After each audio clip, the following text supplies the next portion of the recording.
What's going on, guys? Kenny here from 619 Guitars and Gear, and in today's video we are going to follow up and revisit my custom Eart W2 headless guitar. So as always, let's jump into it.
Alright, well, welcome back to another video. Before we jump into things, I just want to say, as always, thank you so much for watching. If you're new here, welcome to the channel. I'd love to have you, jump aboard. So go ahead and hit that subscribe button. Hit the notification bell so you don't miss another video. And smash the like button. And definitely leave a comment because I love interacting with you guys. I literally answer every comment that someone leaves, so feel free to ask whatever you want. I try to be as helpful as I can. If not, I'll point you in the direction of someone that can help you even more. So leave a comment, let's talk, let's have a good time. If you've been following the channel for a while, you've known that I've made quite a few videos on this guitar. We started with the unboxing, we did a review, I even did a 7 or 8 episode series of the whole mod process. So if you want to check that out, you can start here at episode 1. And that's basically the disassembly, and then it goes from there. So check that out, and you can see how it got to look like how it does now. So I figured, why not do an updated review, kind of like a review 2.0, I guess. We have a new camera and new equipment, so it'll just be a little bit better than the last time. And you can see what's the same and what's changed on this guitar. So you've heard it in a demo already, so we'll go over the specs. And we'll talk about some things. Maybe my opinions have changed on some things, and yeah, we'll go from there. So let's talk about the specs. Obviously, some things are the same and some things have changed. So obviously still made in China, that hasn't changed. It has a redwood body, that's the same, obviously. What's one thing that's different is it did have a burl veneer. It has a quilted maple veneer from veneersupplies.com now. It is a gloss finish to where it used to be a matte finish. You have the same 5-piece maple and redwood neck. You have a rosewood fretboard. It's a 25.5-inch scale.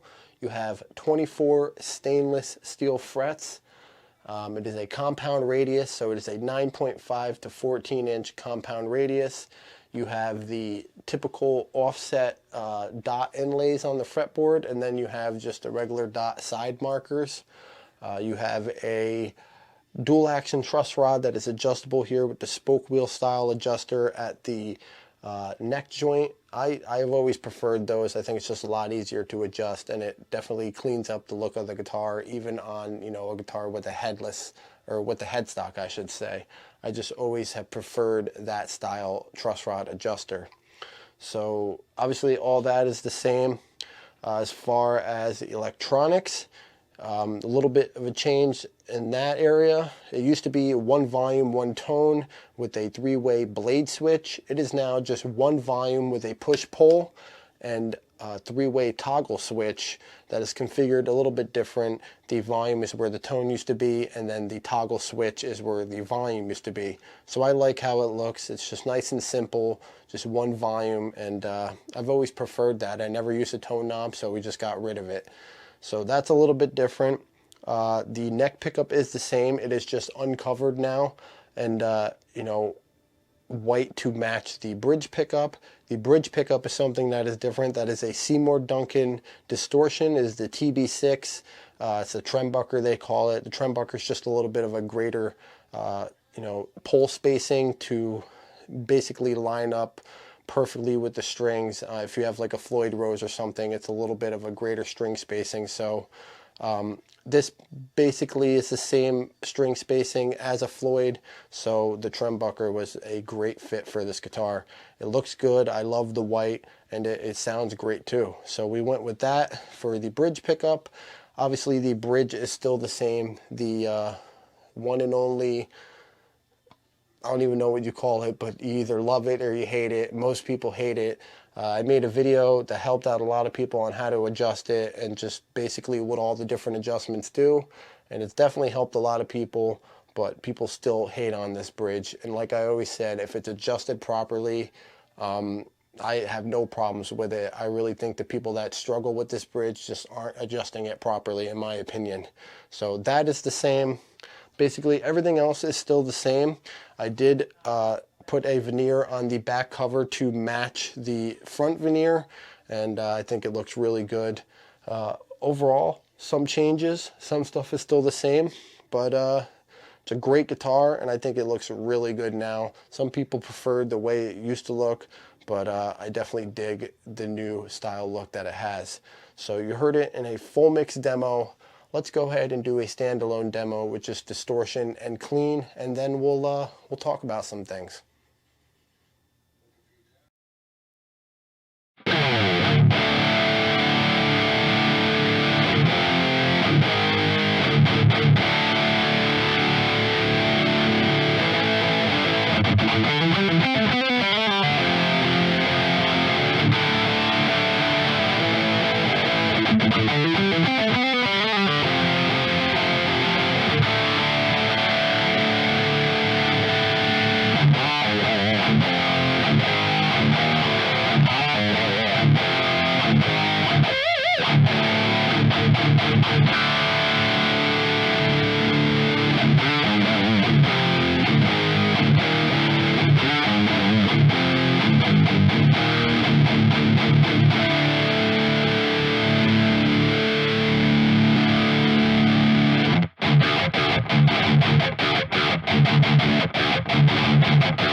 Alright, well you heard the guitar in a full demo mix, actually 2 different demos this time, just because I wanted to, do 2 different styles and two different genres of music, so you get an idea of what it sounds like with, more than one style. And we went over the specs, we went over what's changed and what's not changed on this thing. And overall, my opinion really hasn't changed on it. There's not really anything I would do different. Some people preferred how it used to look, and that's perfectly okay with me. To each their own. I had a lot of fun doing this build, and I love the fact that I have like a one-off, a one-of-a-kind, Eart Headless. Some people have left a comment and said, "Where did you get that model?" And it feels kind of good saying, I built it. I made it look the way it does by myself. So. And I always liked having one-off custom things that no one else has. So I love this guitar still. There's really very few things that I would do different and change. One being, even though I don't hate this bridge like everyone else does, it would be nice to maybe update it to like a hip shop brand headless bridge. Maybe, I always preferred the barrel style tuners that are on like my NK and stuff. And Hip Shot makes some really good stuff, but it would require a minor amount of routing, which is perfectly fine. So maybe in the future I'll do something like that, because I don't see myself getting rid of this thing. And then I do know when I was building it, I did have to put a 250K potentiometer in there for the push-pull, because that's the only one they had at the time at the shop I went to. So I would like to put a 500K in there, just because I did not put active pickups in it, and I think it would just be, better sounding and better fit for it. So that's something, I'll change out in the future, but for now we'll make do with what we have. And other than that, I really wouldn't do anything different. I'd maybe go back and put a few more coats of the gloss poly on there and maybe buff it out a little bit better. I didn't use a machine on this to buff it, but it still looks, it's really, really shiny. And, I'd probably maybe just take a little bit more time doing the finish on it. But, we can always do that in the future. Maybe in the future we can even sand it down and make it a different color. Who knows? I'm always changing stuff, so there's no guarantees. But other than that, I still love this thing. There is the argument about the frets. Some people say they're not stainless steel frets. I was told by the rep that they are stainless. I know if you buy it from like Amazon, it says there's some other type of metal that is kind of confusing, but I was told they are stainless. They definitely have the characteristics of stainless steel frets, as far as wear and everything. So who knows? Some people say they aren't, but I think they are for sure. But, I really do still like this thing, and I definitely don't see it going anywhere anytime soon. So that basically wraps this video on up. Definitely just wanted to do an updated review on it. And yeah, I always really appreciate you guys sticking around and watching these videos. So I just want to say thank you, and stay tuned for upcoming projects and stuff like that. And as always, thanks for watching.